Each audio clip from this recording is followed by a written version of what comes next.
एक समय की बात है। एक जतनपुर नाम के गांव में बागेश्वर नाम का गरीब किसान रहता था। उनके घर में उनकी पत्नी कोमल और उनके 16 साल का लड़का एक साथ रहते थे। बागेश्वर को सिर्फ खेती करने आती थी। उसके अलावा उसने कोई और काम नहीं सीखा था। सही समय पर बारिश न होने की वजह से उसके खेत में फसल ही नहीं होते थे, जिसके कारण परिवार चलाना बहुत कठिन हो रहा था। एक दिन सुनिए जी, आज तो घर में बिल्कुल भी कुछ राशन नहीं है। मुझे तो कुछ समझ नहीं आ रहा कि अब मैं क्या करूं। अरे कोमल, तुम चिंता मत करो, मैं कुछ करता हूँ। बस इतना कह के बागेश्वर घर से चला जाता है। रास्ते में हे राम, ये कैसा समय आ गया है प्रभु। मेरे घर में राशन का एक दाना तक नहीं है। चलो, मैं और मेरी कोमल तो भूखे पेट रह लेंगे, लेकिन मेरे बेटे का क्या। मैंने तो केवल खेत में मेहनत करना सीखा है, लेकिन उसमें भी बारिश सही समय पे ना होने की वजह से खेत में फसल नहीं हुई। अब मेरे पास जमींदार से उधारी पैसे लेने के अलावा कोई दूसरा रास्ता नहीं है। बागेश्वर अपने गांव के जमींदार के पास जाता है। जमींदार हीरालाल बहुत शातिर और चालाक किस्म का इंसान है, जो हमेशा हर किसी को बेईमानी से लूटने के बारे में सोचता रहता है। अरे आवा आवा बाघेश्वर भैया, और बताओ कैसे आना हुआ है। क्या बताऊं जमींदार जी, बहुत खराब समय से गुजर रहा हूं। देखिए ना, अब बारिश समय से ना होने पर खेत की सारी फसलें बर्बाद हो चुकी हैं। घर में अनाज का एक दाना भी नहीं है, इसलिए आपसे कुछ पैसे उधार लेने आया हूं। अरे हाँ हाँ भैया, बोलो कितने रुपए चाहिए आपको। ऐसे समय में हम नहीं मदद करेंगे तो और कौन करेगा। बोलो बोलो, कितने दे दूं। आपका बहुत बहुत धन्यवाद जमींदार जी, लेकिन मैं ज्यादा पैसा उधार नहीं लेना चाहता, इसलिए आप ऐसा करें कि 1,500 रुपये दे दीजिए। अरे भैया, ये कैसन बात कर रहे हो। भला 10 से 12 हजार रुपए तो लो। क्या पता आगे चल के कब बरसात होगी और कब समय बदले। जमींदार मन में सोचने लगता है। अरे ससुरा, तुम लोग इतना कम कम पैसा लोगे तो मैं कैसे कमाऊंगा। ज्यादा लोगे तभी है ना, हमें ज्यादा ब्याज मिलेगा। यहाँ बागेश्वर भी सोचने लगा। आखिर अब मैं क्या करूं। वैसे ये कह तो ठीक ही रहे हैं, पता नहीं कब भगवान की हम जैसों पर दया होगी। एक काम करता हूं, 10,000 ले लेता हूं। अच्छा ठीक है, तो जमींदार भाई 10,000 पे कितना तक ब्याज लेंगे आप। देखो बाघेश्वर भैया, 10,000 के 10% प्रति महीना। लेकिन आप तो अपने ही आदमी हैं, आपस में क्या धंधा करें। चलो आप 8% दे देना। हे भगवान, 8% प्रति महीना तो हमारे लिए बहुत ही ज्यादा ब्याज है।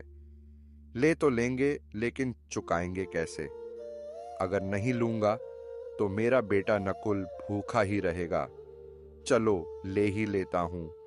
अगर भगवान की यही मर्जी है तो यही सही।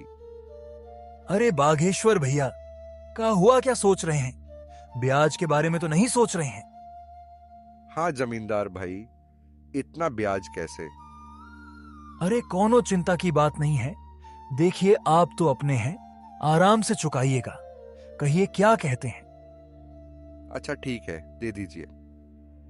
बागेश्वर उस जमींदार से 10,000 रुपए उधार लेके चला जाता है। चलो अब जल्दी जल्दी बाजार से राशन और नकुल के लिए कुछ खाने को ले लेता हूं। आज मेरा बेटा तो खुश हो जाएगा। बागेश्वर जल्दी जल्दी बाजार से सामान लेके घर के लिए वापस हो जाता है। घर पहुंचते ही कोमल बागेश्वर के हाथ में सामान देखकर खुश हो जाती है और कहती है, अजी, ये सामान पैसे कहाँ से मिले जी। देखो कोमल, मुझे पता है तुम मुझ पर गुस्सा करोगी, लेकिन मेरे पास और कोई चारा भी नहीं था। मैं समझ गई जी, आपने किसी से उधारी पैसे लिए होंगे। पर कोई बात नहीं, मैं भी वही सोच रही थी। लेकिन ऐसे समय में गांव में किसी के पास देने के लिए पैसे नहीं हैं, तो क्या आप जमींदार से उधारी पैसे लेके आए हो? हाँ कोमल, लेकिन तुम चिंता मत करना, भगवान के घर देर है अंधेर नहीं। अभी इस वक्त मेरे बेटे से बढ़ के और कुछ नहीं है। हाँ, आप कह तो सही रहे हो, लेकिन वह जमींदार बहुत चालाक और बेईमान है।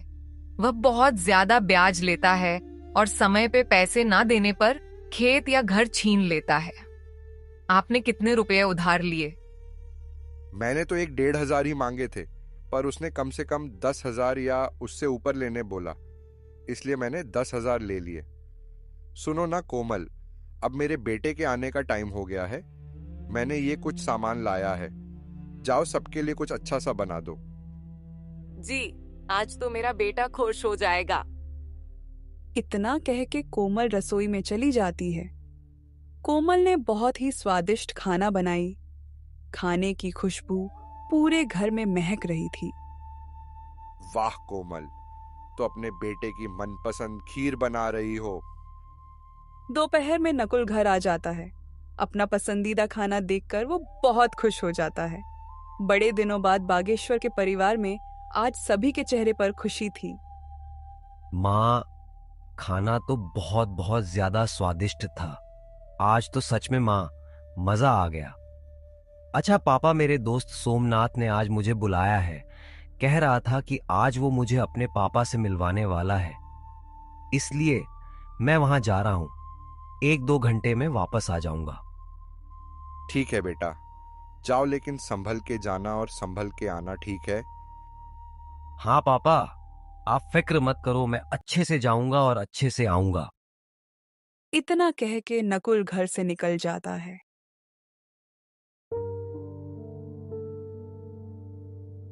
भगवान, मैं जानता हूं कि हमारे खेत में थोड़ा भी फसल नहीं हुआ है और मेरे पिताजी सिर्फ मेरे लिए पैसों का इंतजाम किए हैं। भगवान जी, कृपया कुछ ऐसा कीजिए कि मैं अपने माता पिता की चिंता दूर कर सकूं। नकुल भगवान से प्रार्थना करते हुए अपने दोस्त सोमनाथ के घर पहुंचा। दरवाजे पर उसका दोस्त उसका इंतजार कर रहा था। अरे नकुल, तू आ गया। आजा, अंदर आजा। चल, मेरे पिताजी तुझसे मिलने के लिए कब से इंतजार कर रहे हैं। सोमनाथ, पर तेरे पिताजी मुझसे क्यों मिलना चाहते हैं? वो तू पिताजी से ही पूछ लेना। सोमनाथ का घर काफी बड़ा और सुंदर था। उसके घर में उसके माता और पिताजी रहते थे।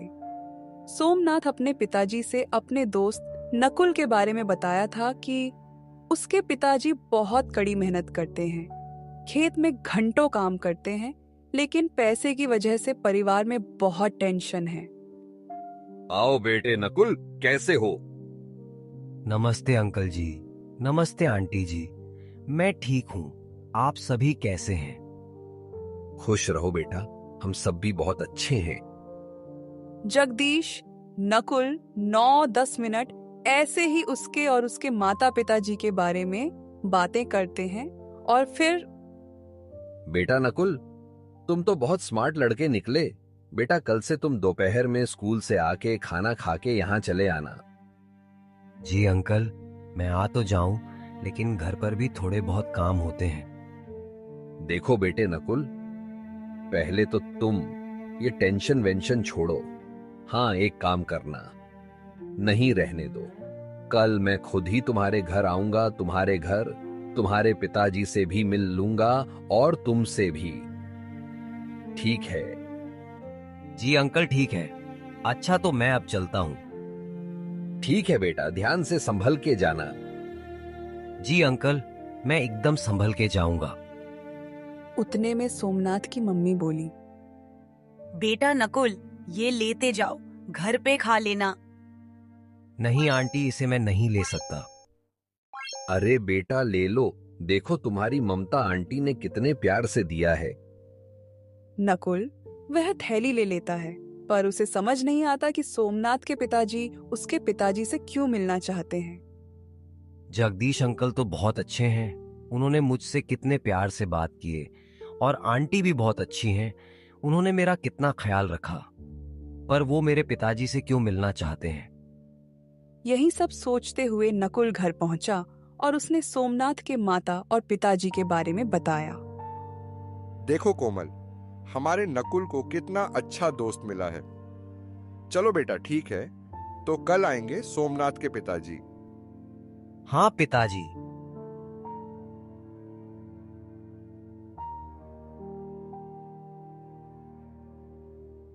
अगले दिन दोपहर में सोमनाथ अपने पापा को नकुल के घर ले आया। अरे बेटा नकुल, घर में नहीं बुलाओगे?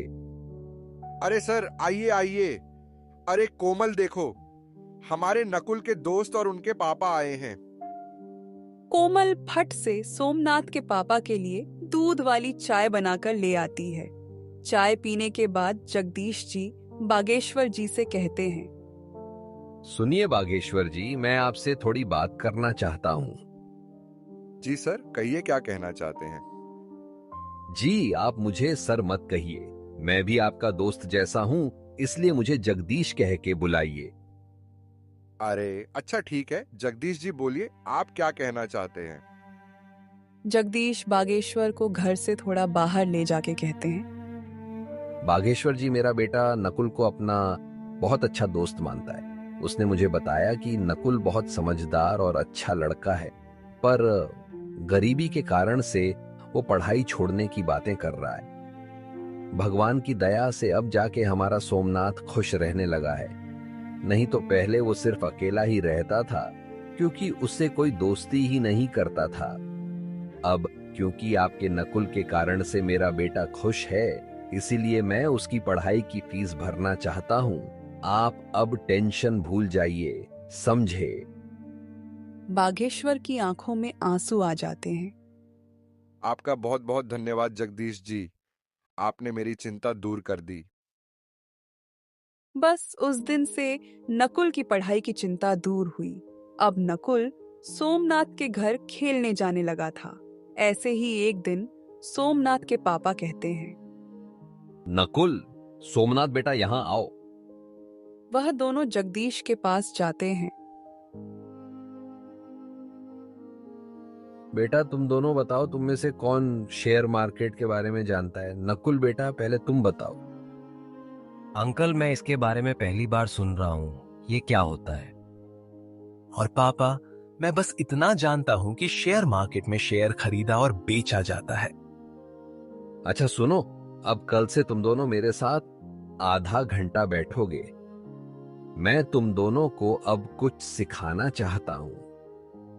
ये सब के बारे में नकुल को जरा भी समझ नहीं आता है, लेकिन उसको जानने की बहुत इच्छा थी। तो उसने सोमनाथ के फोन पर गूगल सर्च किया, तो जो उसने देखा वो देख के चौंक गया। और फिर अगले दिन अंकल, मैंने गूगल पर सर्च किया था कि शेयर मार्केट क्या है। क्या सच है अंकल कि हम वहां से पैसे कमा सकते हैं?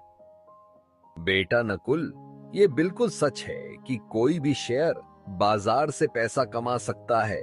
पैसा क्या, बहुत बहुत पैसा कमा सकता है। लेकिन बेटा, चीजें दिखने में जितनी आसान होती हैं, असल में उससे कई ज्यादा मुश्किल होती है। अंकल, मैं कुछ समझ नहीं पाया, आप क्या कह रहे हैं? मैं ऊपर वाले कमरे में जा रहा हूं, अपने दोस्त को लेकर वहीं आ जाओ। मैं अब सब कुछ वहीं बताऊंगा। ठीक है अंकल। उसके बाद 5 मिनट में नकुल और सोमनाथ ऊपर वाले कमरे में जाते हैं।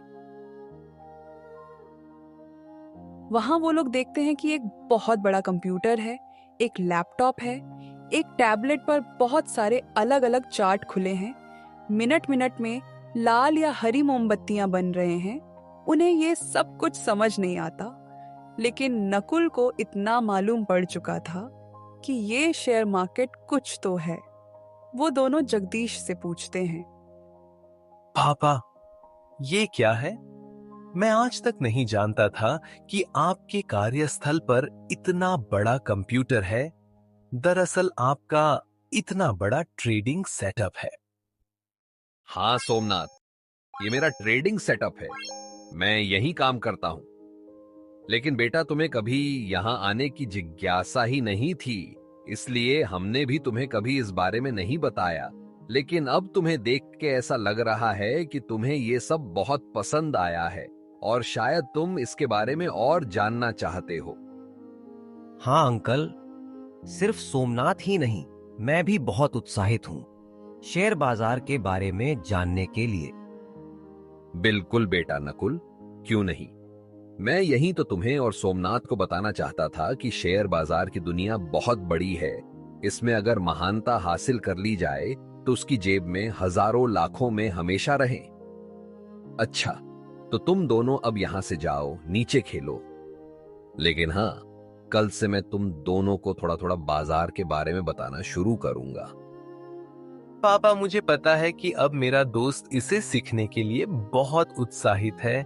अब उसका खेलने में मन नहीं लगेगा। उसका क्या, मेरा भी नहीं लगेगा, क्यों नकुल? हाँ अंकल, प्लीज अभी से सिखाना शुरू कर दीजिए ना। वैसे भी अभी कोई जरूरी काम नहीं है, तो हम फ्री ही हैं। बच्चों की अंदर की ये जिज्ञासा देखकर जगदीश मन ही मन खुश हो जाते हैं। लेकिन बेटा, इसे सिखाने के लिए मुझे सोचना पड़ेगा कि शुरुआत कैसे और कहां से करूं।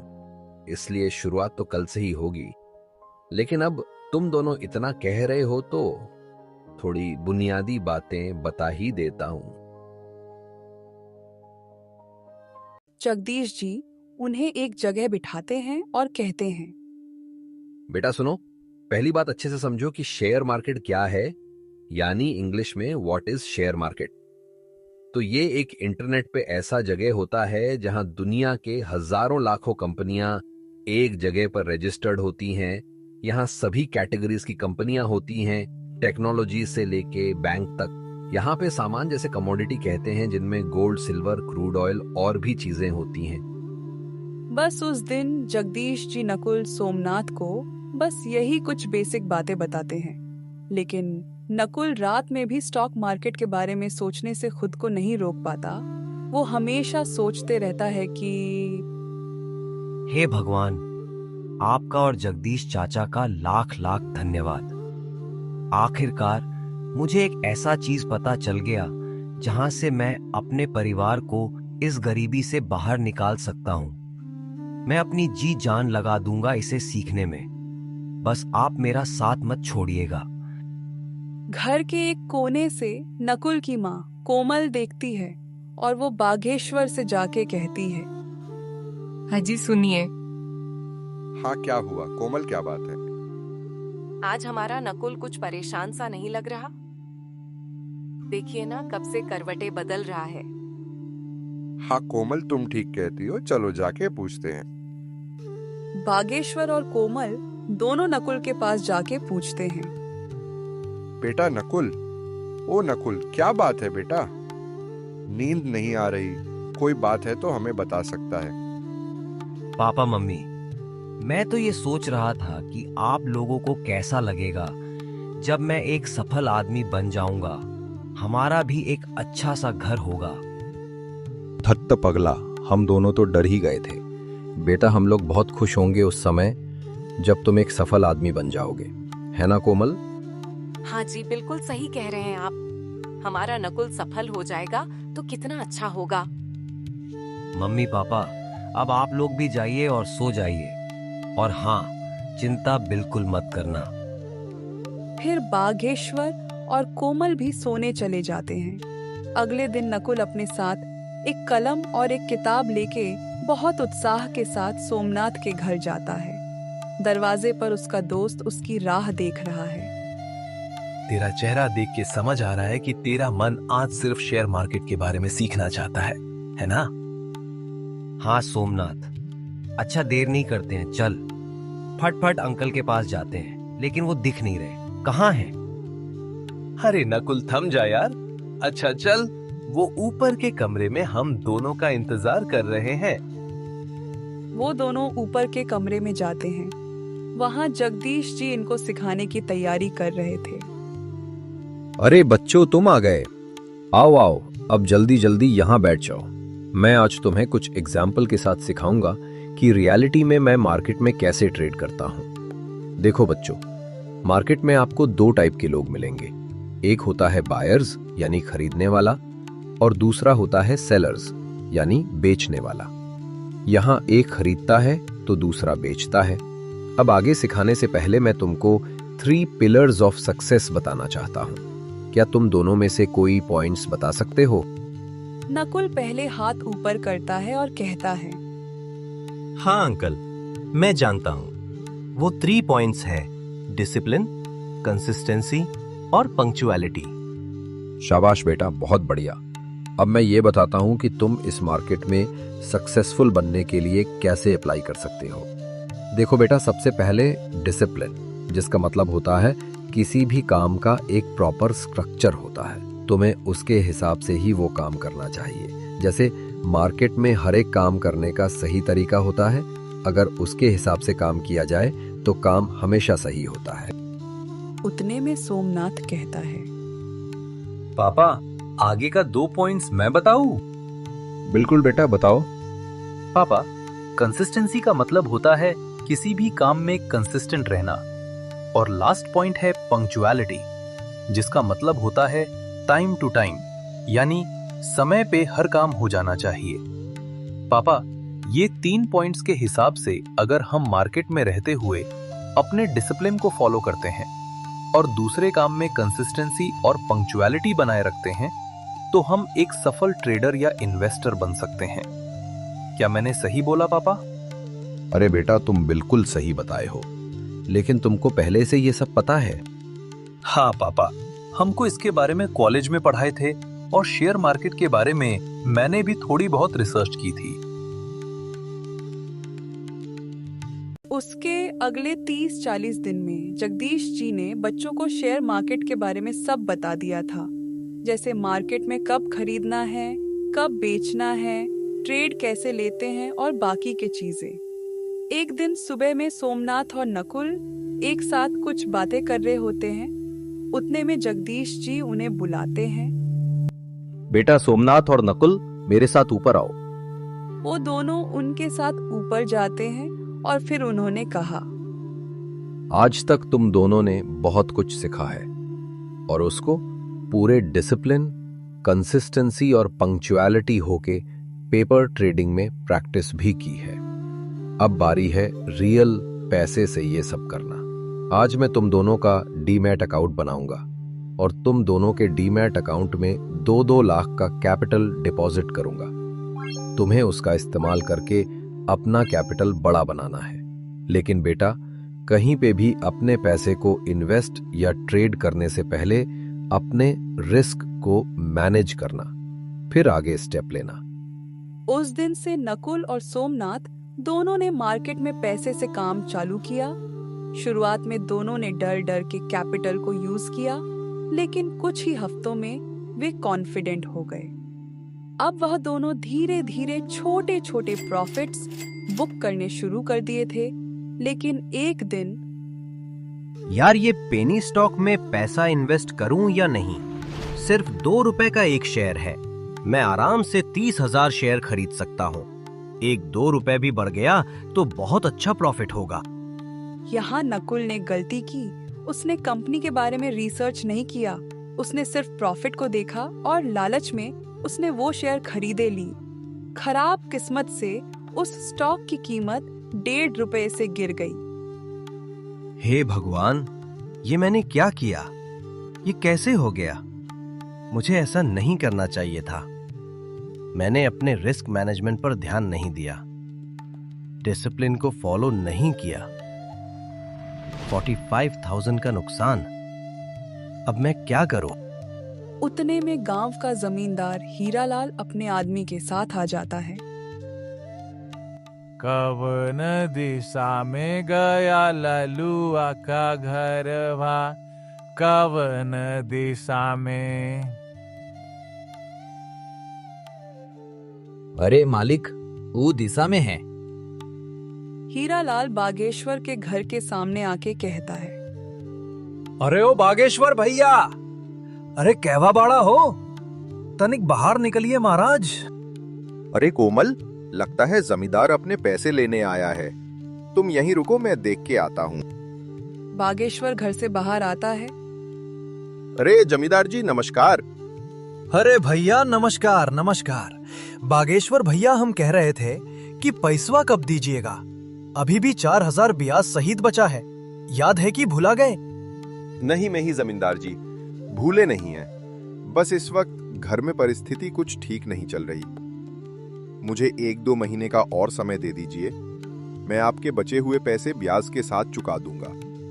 देखिए बागेश्वर भैया जी, आपको समय चाहिए तो ले लीजिए, लेकिन आज से उस पे 25% ब्याज लगेगा, समझ गए? उतने में नकुल की आंख खुली। उसने माँ से पूछा, माँ, ये शोर कैसी है? बेटा, 1.5 साल पहले तुम्हारे पापा उस जमींदार से पैसे लिए थे। हमें कुछ पैसे अभी देने बाकी है। वो वही मांगने आया है। नकुल घर से बाहर आता है और जमींदार से कहता है, प्रणाम जमींदार जी। अरे खुश रहा बचवा, हमेशा सम्मानित जीवन जियोगे तुम। तनिक अपने पिताजी से कहिए हमरा पैसा लौटा दे जल्दी से। नकुल अपनी जेब से मोबाइल निकालता है और कहता है, कहिए जमींदार जी, आपके ब्याज सहित कितने रुपए हुए हैं? बबुआ, तुम दोगे का? बताओ। हाँ कहिए, कितने हुए? ए जी सुनो, हमको जरा डायरिया दो, जरा चेक ना करना पड़ेगा। जमींदार डायरी में देखता है और कहता है, देखा बबुआ, आपके 4,000 रुपया पर 8% ब्याज के साथ 1.5 साल का होता है, सिर्फ 4,576 रुपया। आप अकाउंट नंबर बोलिए, मैं अभी पूरे पैसे आपके अकाउंट में ट्रांसफर कर देता हूँ। हीरालाल अपना अकाउंट नंबर बताता है। नकुल ब्याज सहित पूरे पैसे उसके अकाउंट में ट्रांसफर कर देता है। मैसेज आने के बाद जमींदार वहां से चला जाता है, लेकिन यहाँ बागेश्वर को समझ नहीं आ रहा था कि नकुल के पास पैसे कहाँ से आए। तो उसने नकुल से पूछा, ए नकुल बेटा, ये तुम कैसे किए? हमारा मतलब है कि तुम्हारे पास इतने पैसे कहाँ से आए? इतने में कोमल कहती है, अरे क्या हुआ जी? मम्मी पापा, देखिए आप दोनों शांत हो जाइए। अब आपका लड़का इंटरनेट की मदद से पैसे कमा रहा है। बस वहीं से कुछ पैसे बचा कर रखे थे तो वही दे दिए, समझे पिताजी? अब आप बस चिंता मुक्त हो जाइए। ये तुम क्या कह रहे हो? ऐसा भी भला होता है क्या? इंटरनेट से कैसे कोई पैसा कमा सकता है? पापा, जगदीश अंकल मुझे और सोमनाथ, हम दोनों को शेयर मार्केट में काम कैसे करते हैं सिखाए थे। बस मम्मी पापा वहीं से हम थोड़े बहुत पैसे कमा रहे हैं। लेकिन अब आप लोग अपने सपने सजाने शुरू कर दीजिए, क्योंकि अब हमारा भी समय बदलने वाला है। ये सुन के कोमल और बागेश्वर दोनों ही बहुत खुश होते हैं। अगले दिन जब नकुल जगदीश जी से मिला तो उसने बहुत ही नरम आवाज में उनसे कहा। उसकी आंखों में थोड़े बहुत आंसू भी थे। अरे नकुल बेटे, इसमें कोई बड़ी बात नहीं बेटा, ऐसा होता रहता है। लेकिन जब तुम अपने आप पर कंट्रोल रखोगे, वो 3 पॉइंट्स को जितना फॉलो करोगे, तुमसे ये सभी गलतियां उतनी ही कम होंगी और तुम्हारा पोर्टफोलियो उतना ही बड़ा होगा, समझे ना बेटा? इसलिए अब ये सब भूल जाओ, ठीक है? और जितने पैसे बचे हैं उतने से ही फिर शुरुआत करो।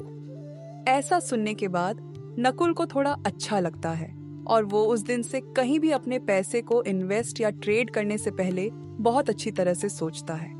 ऐसे करते करते 6 महीने बीत जाते हैं। अब सोमनाथ का 2 लाख रुपया अब 9 लाख और नकुल का 2 लाख 7.5 लाख बन चुके थे।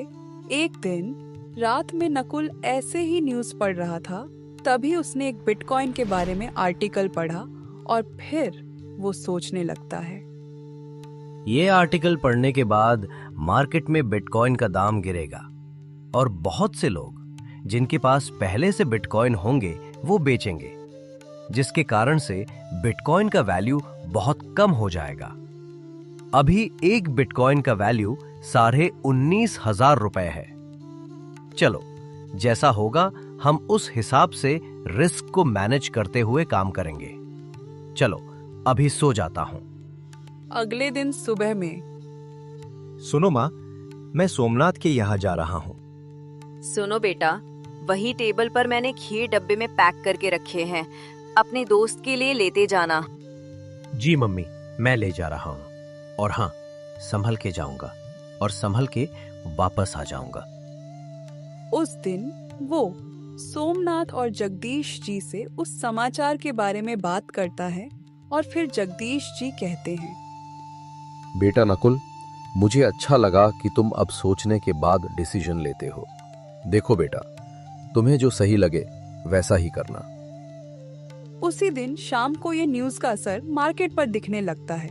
सभी लोग पैनिक में अपने बिटकॉइन बेचने लगते हैं। रात में करीब 10 बजे के आसपास उसकी कीमत 68% से गिर गई। अब एक बिटकॉइन की कीमत 6,240 रुपए थी। नकुल ने पिछले कुछ महीनों से छोटे छोटे प्रॉफिट बुक किए थे। रिस्क लेने के लिए तैयार था, इसलिए उसने रात में 40 बिटकॉइन खरीद लिए और फिर सो जाता है। अगले दिन वो अपने पापा के साथ खेत में काम करने जाता है। वहाँ वो उनके साथ काम करता है। वो भविष्य के बारे में सोचने लगता है, कैसे वो अपने गांव के किसानों की मदद कर सकता है। 3.25 महीने बीत जाते हैं और फिर एक दिन 2-3 महीने बीत चुके हैं। जरा बिटकॉइन देख लूं कैसा चल रहा है। वो देखकर चौंक जाता है। उसने देखा कि एक बिटकॉइन का दाम पिछले 1 महीने में जहाज जैसा ऊपर उठा है। उस दिन एक बिटकॉइन की कीमत 3.5 लाख रुपए थी। 40 बिटकॉइन के हिसाब से 1,40,00,000 का प्रॉफिट दिख रहा था। वो अपने मम्मी पापा का आशीर्वाद लेता है, लेकिन उनसे कुछ बताता नहीं है कि क्या हुआ है। जैसे ही वो जगदीश जी से मिलता है, वो और सोमनाथ समझ जाते हैं। नकुल, मैं और पापा समझ गए। तेरे चेहरे की खुशी देख के बता सकता हूँ कि बड़ा प्रॉफिट बुक किया है। भाई, यहाँ मेरा दिल 180 का रफ्तार पकड़ लिया है। मैंने जैसे ही देखा यहाँ चले आया। क्या हुआ बेटा, तुमने अभी बुक नहीं किए हो? नकुल अपने मोबाइल में प्रॉफिट दिखाता है। जगदीश जी और सोमनाथ दोनों चौंक जाते हैं। अरे वाह नकुल बेटे, 1,40,00,000 का प्रॉफिट, इतना तो मेरा और सोमनाथ का मिला के भी नहीं होगा। हम तुम्हारे लिए बहुत खुश हैं। अरे वाह मेरे दोस्त, अब आगे क्या सोचा है तूने? अंकल, मैं सोच रहा हूँ कि 30 बिटकॉइन का प्रॉफिट बुक कर लूं और बाकी के 10 को होल्ड करूं। ये तो बहुत अच्छी बात है बेटे। अब चलो तुम्हारे मम्मी पापा को खुशखबरी देते हैं।